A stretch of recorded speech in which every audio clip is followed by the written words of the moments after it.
However, it's very possible. I haven't seen enough text to really say one way or another, but it's very possible that the smoke does keep going. Not because it keeps burning, but the smoke from the burning keeps on going throughout the universe, because the universe is a huge place, and it's possible. I don't really know.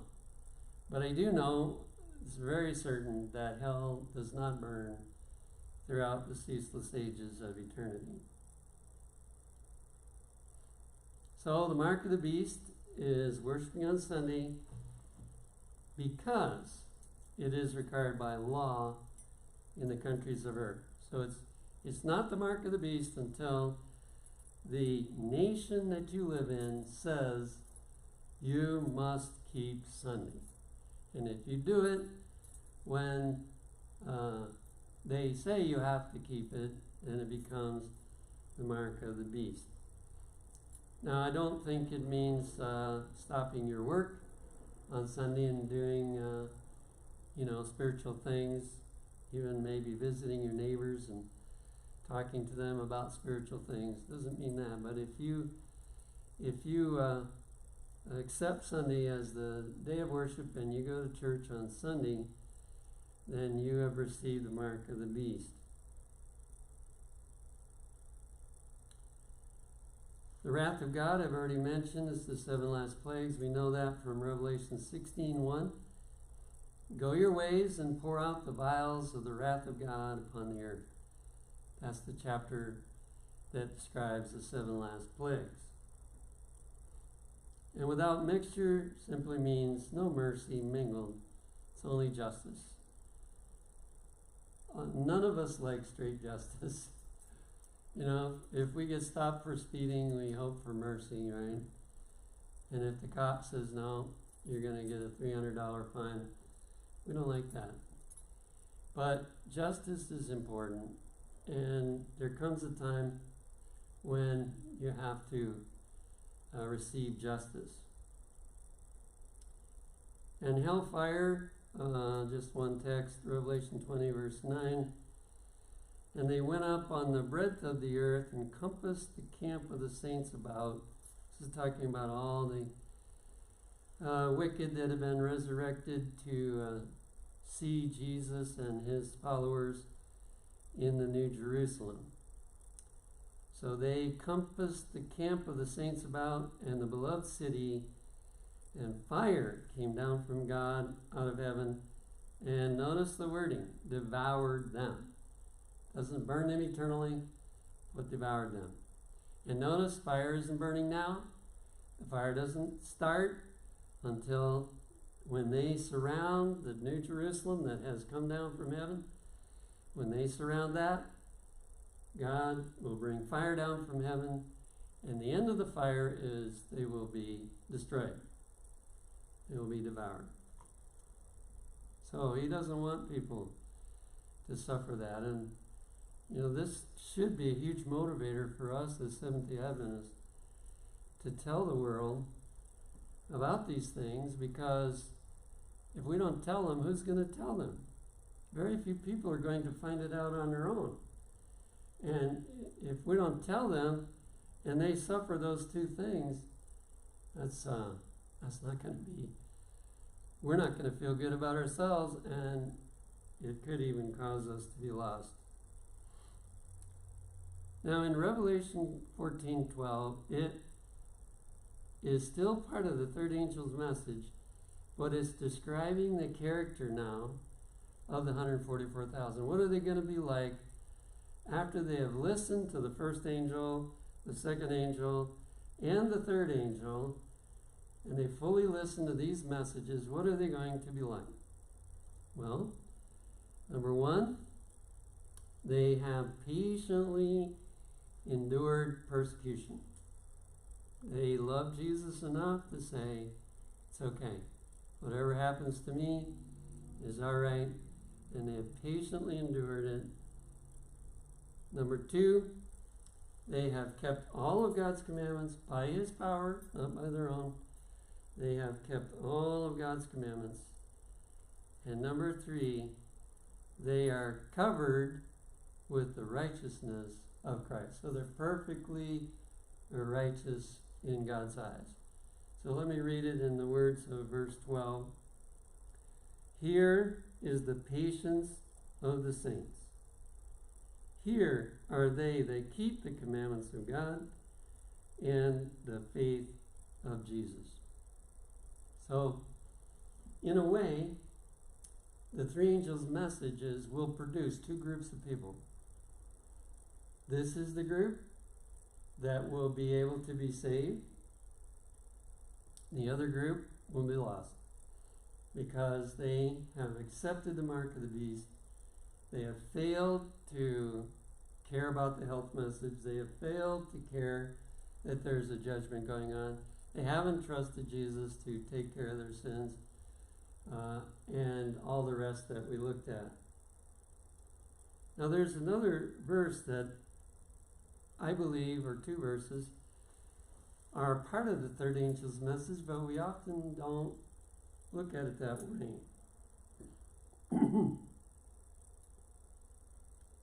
And I heard a voice from heaven saying unto me, Write, blessed are the dead which die in the Lord from henceforth.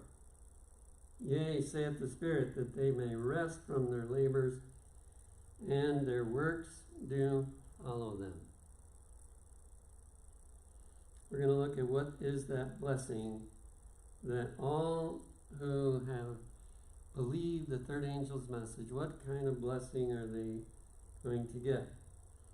Here it is in verse 14. And I looked, and behold, a white cloud, and upon the cloud one sat like unto the Son of Man, having on his head a golden crown, and in his hand a sharp sickle. So they get to see the second coming of Jesus, even though many of them have passed away during the persecution or because they're old, in the last days. And here's some texts that help to prove that. In Daniel 12:2, it says, And many of them that sleep in the dust of the earth shall awake. Now, notice it doesn't say all, but many shall awake. Some to everlasting life. So those are the ones that get to see Jesus come. And some to shame and everlasting contempt. So there's 2 groups of people that come up in this resurrection.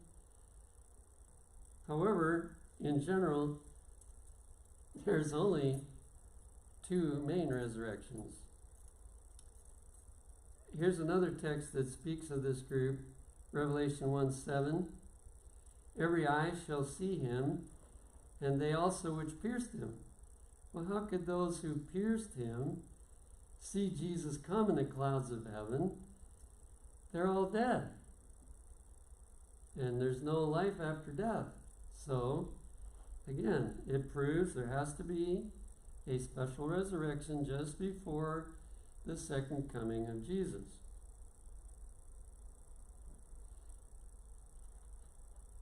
Now, Jesus promised this resurrection to the high priest in Matthew 26:64-5. Hereafter shall ye see the Son of Man sitting on the right hand of power and coming in the clouds of heaven. So he's long dead. But Jesus said, you're going to see me come. You're going to be sorry for what you did when you see me coming in the clouds of heaven. Then the high priest rent his clothes. So notice how he twisted it.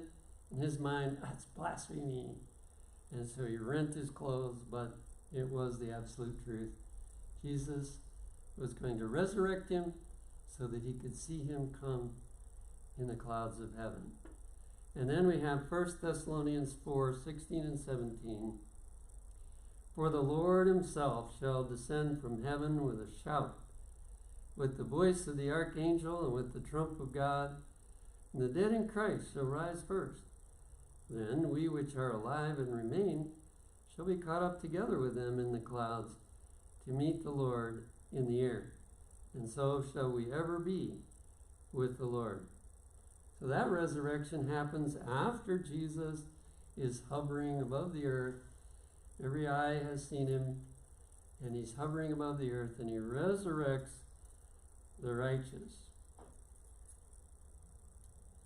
In Revelation 20, verse 5, it says, "But the rest of the dead live not again until the 1,000 years were finished." So 1 Thessalonians talks about the resurrection of the righteous. Revelation 20, verse 5 says there's another resurrection of wicked at the end of the 1,000 years.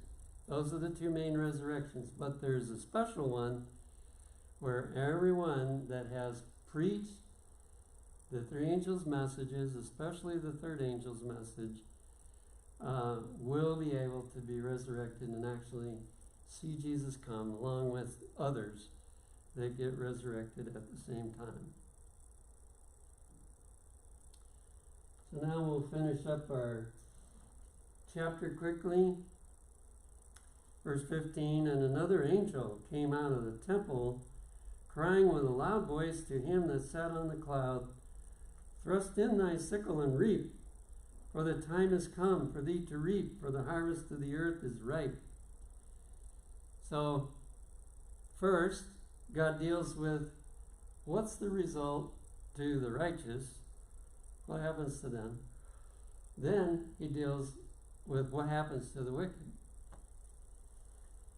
16, "And he that sat on the cloud thrust in his sickle on the earth, and the earth was reaped."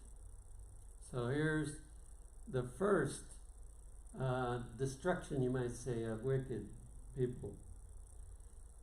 Verse 17, "And another angel came out of the temple which is in heaven, he also having a sharp sickle." So here's the second destruction of people that are wicked.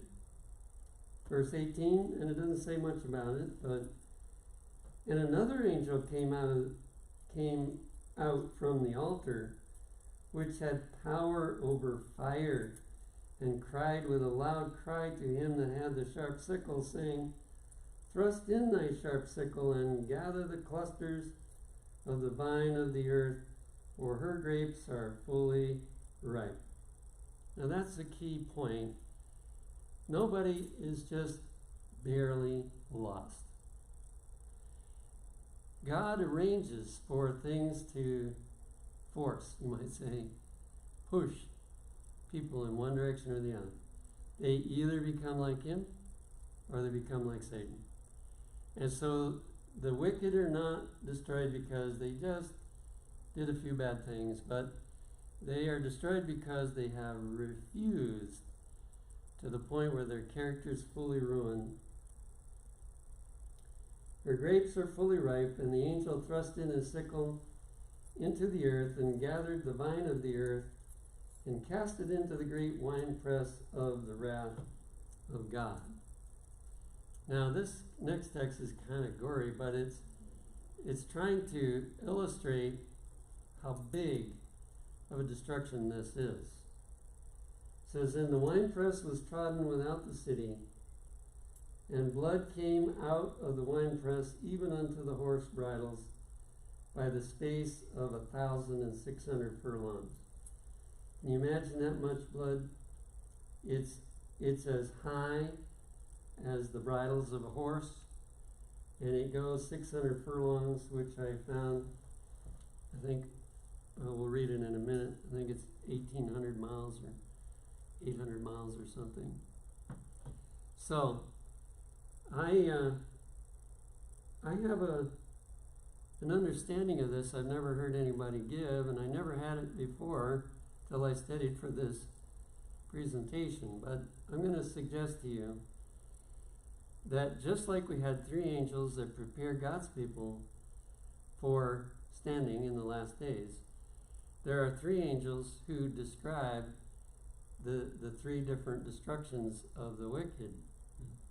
And the first angel is talking about what will happen under the 7 last plagues. A lot of people are going to die under those 7 last plagues. Not everybody, but many. The second angel, in Revelation 19:21, it words it this way, And the remnant were slain with the sword of him that sat upon the horse, which sword proceeded out of his mouth. Now here it presents it as a sickle, but in Revelation 19 it presents it as a sword. It's about the same thing. And it is talking about when Jesus comes in the clouds of heaven, the wicked that are still alive, they didn't die in the seven plagues, they are killed. They die. And then the third angel is speaking of what we hear in Revelation 20:15, and whosoever was not found written in the book of life was cast into the lake of fire. Notice the wording. It says, when it's talking about that one, it says, the winepress was trodden without the city. Well, that's no doubt the New Jerusalem. And that's where hellfire burns. In fact, just like the Ark of Noah rode on the water, so the New Jerusalem is going to ride on the flames. But nobody in New Jerusalem will get burned. You see, it is just outside the city where that's going to happen. So when I saw those different clues, I was fairly convinced that this may be the meaning of it. No, 1,600 furlongs is 180 miles. I was way off. 180 miles. Can you imagine that much blood? That's, let's say, 3-4 feet high and goes 180 miles. I don't know how literal that is to be, but it is, at least gives us an idea of how huge a destruction it's going to be.